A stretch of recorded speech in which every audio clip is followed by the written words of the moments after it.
Hey, what's up you guys? You're watching Team APS. In today's video, we're going to be talking about archetypes that need support, and this is inspired by a Reddit thread where people actually made support cards for archetypes, so we don't have to really do any brainstorming. Shout outs to the guy who did it. I will link it in the description. But first, we're going to be at a regional this weekend in Pearl, Mississippi. So if you're in the area and you're going to be at that event, we'll be there.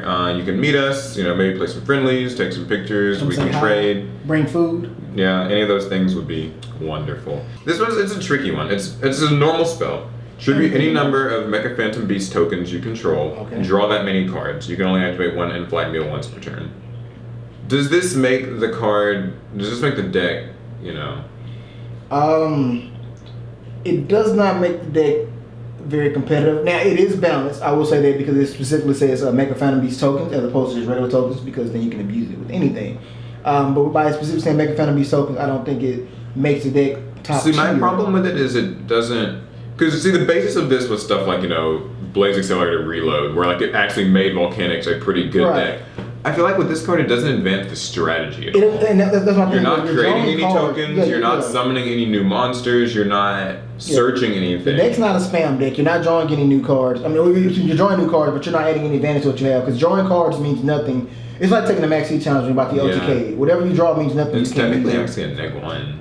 You're right, actually. And the tokens actually matter for your other monsters. So that's not really crazy, but if we're trying to make these decks really competitive, I was going to say tribute any number of tokens and summon Mecha Phantom Beast monsters from your deck equal to the number of tokens you tributed. I can see that. I know that sounds obnoxious, but it's Yu-Gi-Oh! In 2016. I think that would definitely boost. That would actually make it where you can actually summon these things and the deck would be playable. It'd be fast because the deck is good for living, but it's not very fast. Hysteric Dance. It's a continuous spell. Of course. When it's activated, add one Harpy card from your deck or graveyard to your hand. So pretty cool, kind of a Tinky type of thing. During the end phase of the turn this card was sent from the field or hand to the graveyard, you can set one Hysteric Spell or Trap card from your deck. You can only activate one Hysteric Dance effect per turn, and only once that turn. I like it.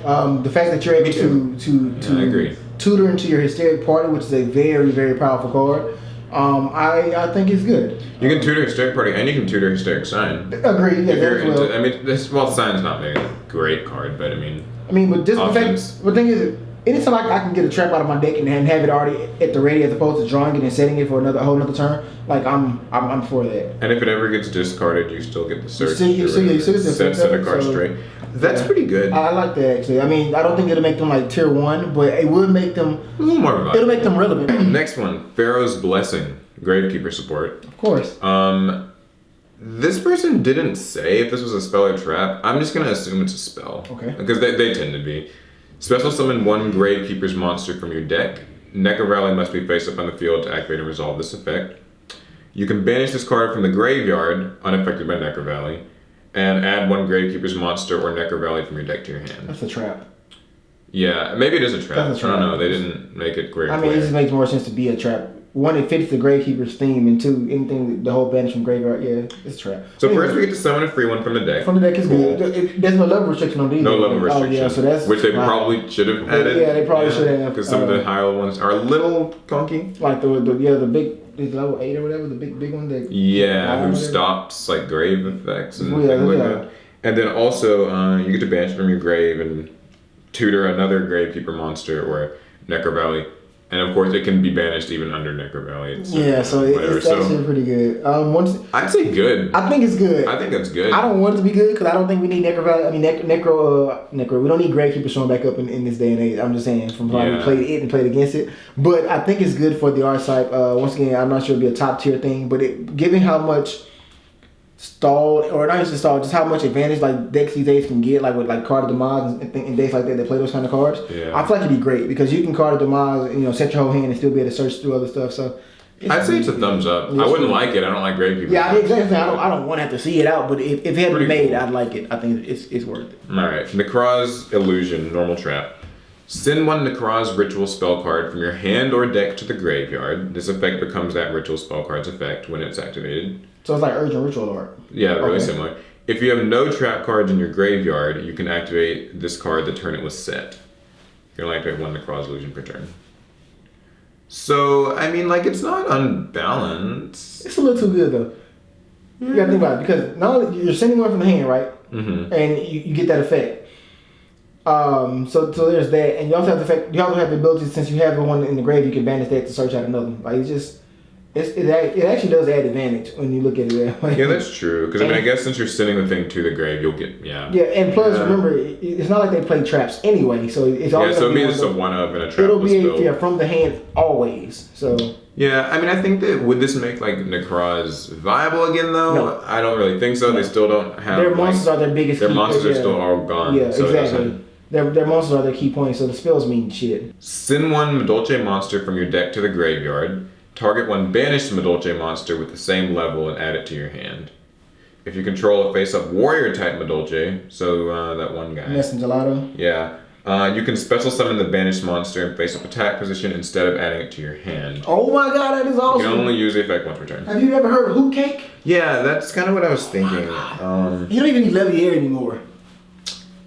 So I think it's just basically making them less reliant on Levier. That's pretty cool. Good. I mean, yeah, because it makes room for your other rank play that you want. My only gripe with it is that it means it's more of a combo extender than like a combo starter. And a lot of times when I think of making decks viable, I think more of getting the combos off the ground to begin with. Because usually that's like what these low tier decks are missing, right? Is it's usually like, if they can do what they're trying to do, they're okay. But it's like Mecha Phantom Beast. They can't make the tokens, right? You know, but things like that. In Madolche's case, though, it's kind of... It's better for them. Yeah, I mean, but it makes it... They're consistent but it's like Madolche's going first anyway. Like, they don't make combos. They don't want to make combos going first or anything like that. So it kind of... It's okay with I'm okay with it being an extender because your combos are going to be just that as it is anyway. You're setting up for this big push. So I like it then. I mean, continuous spell means it's like ticket. It's like kind of like Chateau. Just you're gonna have a lot of these cards on your field. You can search it, I guess, with Messenger. Yeah. So yeah. So I think it's good. Zector Nurture Pod. Normal spell. Target a level 4 or lower Inzector monster in your grave, and target one Inzector monster or equip spell in your grave. Summon the first target, equip it with the second target. So it's pretty much like that Noble Knight card. Yeah, it makes you think of Brujin Carnation and Noble Knight Last Chapter. Like that. Last Chapter, what it called? Actually, no, it's not. It's like it's just some other basic. Last, whatever. Maybe it is. But anyway, it's actually not bad, especially with Dragonfly being at 1. And you said it was a spell or a trap? What was it? It's just a spell, normal spell. I like it because it also makes it because. I don't know if you remember how Inzectors will play. They play like triple call hunting and stuff, so they can bring back the Dragonfly. So this is a faster way to do it. Yeah, so now you don't have to wait the extra turn, like live through, like threatening roar and play. Now you just like, I would just play this and you know you get the equip with it. Plus the Inzector monster you summon will also get its regular old equipping effect. So in theory, like you could get Hornet and Gigamantis, Hornet and something, and then the Inzector gets to equip another thing. So Dragonfly, blah blah blah. Does this make them viable though? Is the question. I'm leaning. I want to say towards pretty decent. And the reason why I say that is one to say that's really great, but with the way that the game is now, everything is an engine. So you can actually put a small engine of that in, and it'd be just great for just that, for just looping. Yeah, now that I think about it, I mean, like imagine just adding like one Dragonfly, one Hornet, and like 2 Centipede. Yeah, like 2 Centipede, one like because you only need to see like the cards once. This card will just recycle them all for you. So exactly, that's what I mean. So once they're out, they're out. So yeah, I mean, I feel like it would like it, and I also like that it's actually the card's actually pretty balanced. I personally feel like the card's balanced. It's not overly useful turn 1. Yeah, it's not like one of those things where you just immediately play immediately plus and oh my god, it's like just summon one from your deck and like it's nothing crazy. You lose. So yeah, I mean, I think it's balanced. And plus, the whole targeting thing, DD Crow and things like that are still cards. So there are ways to disrupt it. So it's not like one of those cards that you just hate to see. I like it. Yeah, I'm cool with it. That was nice. All right, now here's a Ritual Beast one. I know you love Ritual Beasts. He loves. Do I even have to even be a part of it? It's a good. Ritual Beasts are loads of fun. It's already a bad card. I haven't even read the shit. Normal spell. When this card is activated, you can apply one of the following effects. There's 3 different ones. Send a Ritual Beast monster from your deck to the graveyard. Banish a Ritual Beast monster from your deck. Or banish a card from your hand and add one Ritual Beast monster from your deck to your hand. That's too good. It's pretty wild. It's either the Foolish, the Gold Sark, or it's just pitch one to add one. Mm-hmm. And it's just a normal spell. I mean, you can only activate 1 per turn, but... You're going to play 3 of it anyway. Yeah. So whoever made this, I just want to punch you in the face. No, someone did make an alternative to that card. A different Ritual Beast card. I wanted to mention it. I think that spell already would make them pretty good. That card, oh my Since God. they've lost E-Telly and stuff, that means way more consistency for them. Here's a more direct one. It's a normal spell, Ritual Beast Calling. Discard 1 card, add 1 Ritual Beast Tamer and 1 Spiritual Beast monster from your deck to your hand. So Pendulum Call for them, effectively. And it's once per turn? Yeah, just a normal spell. You can only activate 1 per turn.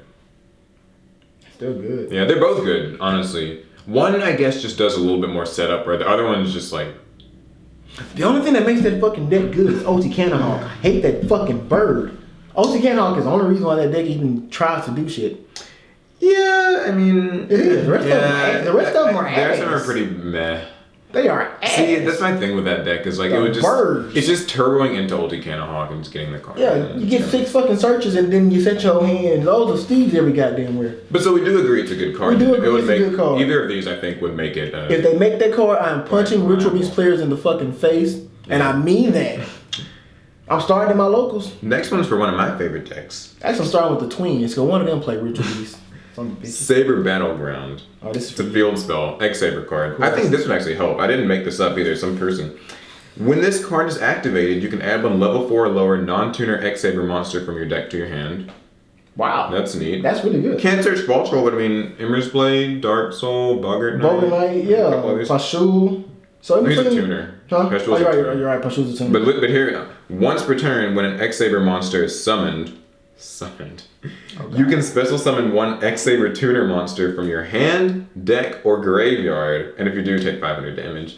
That's nutty. That's pretty crazy. And you know what? And it's a field spell. I feel like the deck deserves that card. It deserves that card. I'm glad you agree. It's so outdated. It deserves that card. X-Sabers are so old, and like none of their cards. Oh my God. You know, this is what I always tell people about X-Sabers. When you read the cards, none of them actually have any synergy with each other. They're just random cards with random effects. The only thing that makes them matter is they all say X-Saber. That's the only cohesion. I think that like this just means they can synchro more.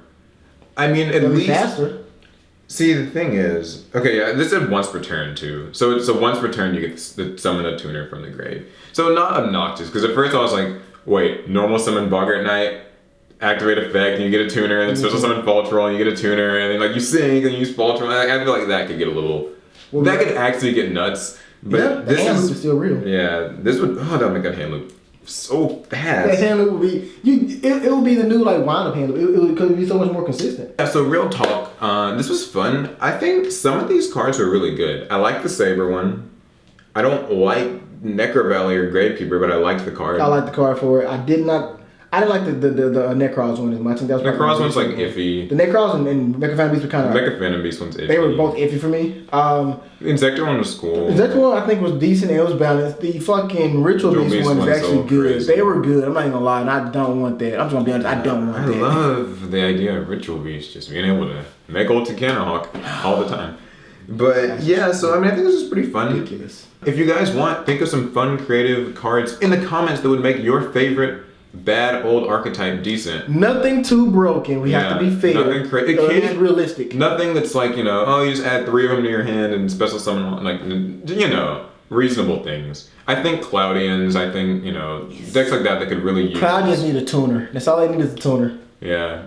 Maybe a nice little rotation field spell that, like, you know, tribute a Cloudian, summon one from the deck, and then those types of cards. Majesty Pegasus, a little spell card with Majesty Pegasus. Yeah, just like a rotation card. I see, yeah. Majesty Pegasus, a lot of archetypes would benefit from a Majesty Pegasus. When you think about just so many archetypes, they could just tribute a monster to summon another one from the deck, and then like it's usually some card that gets... Majesty Tellarknights with a Majesty Pegasus. No. I don't like that deck. Or Heroes.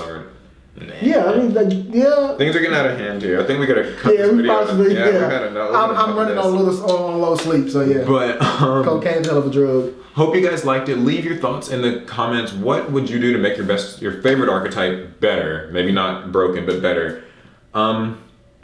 Yeah. Reminder: I'm giving away a box of Invasion Vengeance this month. Be sure to enter that giveaway. It's in the description. And if you didn't catch the beginning of the video, we will be at a regional this weekend in Pearl, Mississippi. So come say hello and give us hugs and stuff. New stuff.